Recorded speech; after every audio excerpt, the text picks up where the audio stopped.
शरीर में 3 प्रकार की आत्माएं होती हैं,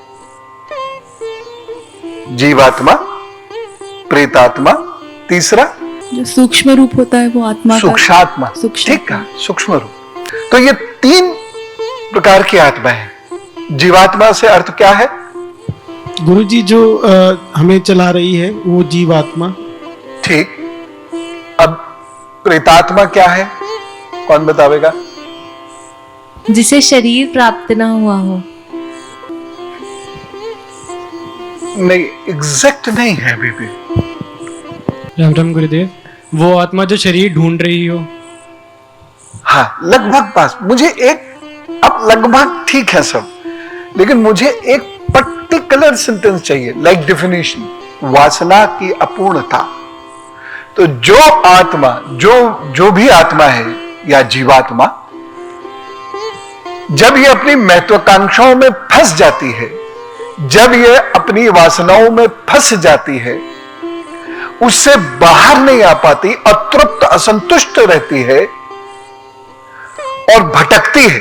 आप सब लोगों ने बात अपनी सही कही थी, किसी ने गलत नहीं कहा, लेकिन एग्जैक्ट वर्ड में नहीं।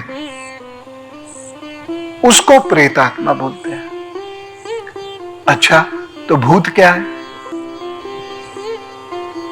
मैं थोड़ी पूछ रहा हूं,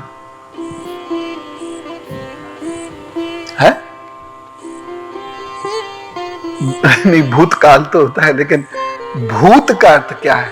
गुरुजी राम राम, आप भूत विद्या की बात करते हैं अक्सर, जिसे हम साइकेट्री कहते हैं, तो ये क्या मन से जुड़ी हुई बात हो सकती है? आप तो मुझसे प्रश्न कर रहे हैं, उत्तर कर रहा है। जब तक मैं यहां बैठा हूं तो केवल मैं जो डिक्टेटरशिप चलाऊंगा। तो इस भूत का संबंध भूत विद्या से होगा, जो साइकेट्री है। सेक्रेटरी है। अब और आगे बढ़ते हैं। आपने पूरा बेस दे दिया, अब नेक्स्ट स्टेप पर आइए। देखिए, ये सारी बातें हम किए हुए हैं, है ना? इन्हें जोड़ना है। और कब? जब आपके पास विचार स्थिर होगा, शब्द प्रखर होंगे। यही मैं चाहता हूं, आप सब लोगों में शब्द प्रखर हो, विचार स्पष्ट रूप से बता सकें। नहीं तो उलझ जाएंगे और दूसरों को भी उलझाएंगे। एक मजबूत ग्राउंड मिल गई। अब नेक्स्ट, इसके आगे और बता दो। अतृप्त इच्छाएं होती हैं, तो वो पृथ्वी पे आके आसपास जो लोग होते हैं उनके पास जाके माइंड। फोन रखा है पास में? जी, ऑन है? मतलब सिर्फ साइलेंट पे है। शब्दों में मुझे घुमा। तो वो इधर पृथ्वी लोक पे वापस आते हैं, वो आत्मा, और अपनी इच्छाएं पूरी करने के लिए लोगों में के आसपास रहते हैं और उनके द्वारा विकारियस रूप से करते हैं। 1 लाइनर्स 2 लाइनर्स, ज्यादा नहीं। यही है भूतात्मा। अब इन्होंने थोड़ा सा जो फैलाया है, मैं उसे समेट रहा हूं। वो सूक्ष्म शरीर जो अतृप्त है, वह एक भौतिक शरीर में प्रवेश करके तृप्त होता है, उसको भूतात्मा कहते हैं। अब इसके आगे इस विषय पर चर्चा फिर कभी करेंगे। रात का समय, आप डर जाओगे। और जब एक आत्मा के साथ सूक्ष्म शरीर का प्रवेश हो रहा है, तो कहां उसका इंपैक्ट आ रहा है? मन पे, जो बाबूजी अभी बोल रहे थे। तो मन कुछ विशिष्ट हरकतें करनी शुरू करता है, उसमें अनियंत्रित होती हैं, अनियत होती हैं, और वह आदत नहीं होती है। समझे ना? वह आदत नहीं होती है, वह भूत है।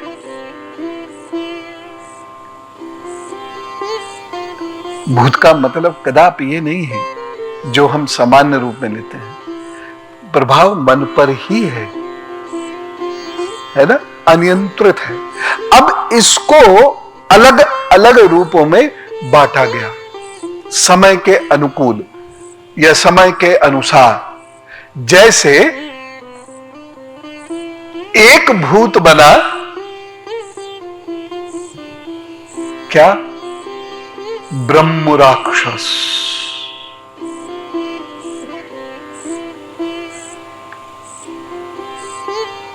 लेकिन आपको पता ब्रह्म राक्षस क्या है? अपने में आनंदित, अपने में मस्त। ब्रह्म राक्षस को भी नहीं पता होगा उसके नाम पर कितने पैसे कमाए जाते हैं। वह अपने में मस्त रहता है, खाता पीता शांत पड़ा रहता है। यह ब्रह्म राक्षस है। उसके बाद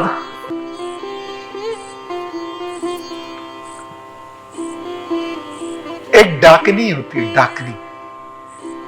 पिशाच के भी नाम होते हैं, डाकिनी। आधुनिक शब्द या उर्दू के प्रभाव से इसको समझेंगे अगर हम, तो जो डाक देने वाली स्त्री है, डाकिनी।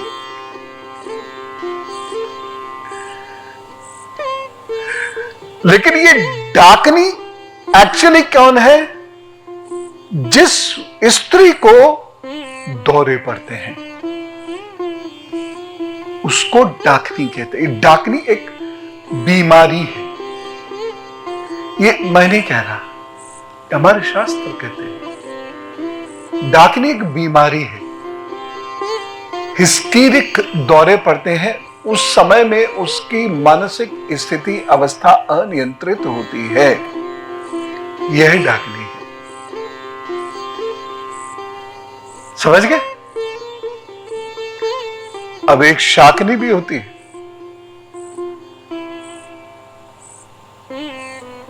इसे तो बहुत नाम है। अब कहीं कहीं आपने देखा होगा स्त्रियों के साथ बहुत दुर्व्यवहार कर दिया जाता है, उसको ये घोषणा कर दी जाती है, चुड़ैल है। ये सच्चाई नहीं है। बिल्कुल कोई स्त्री चुड़ैल नहीं होती। वो हिस्टीरिक है। हिस्टीरिया एक प्रॉब्लम है, दिमाग की दिक्कत है। ठीक है, तो इसका इलाज करवा दे तो ठीक हो जाएगी।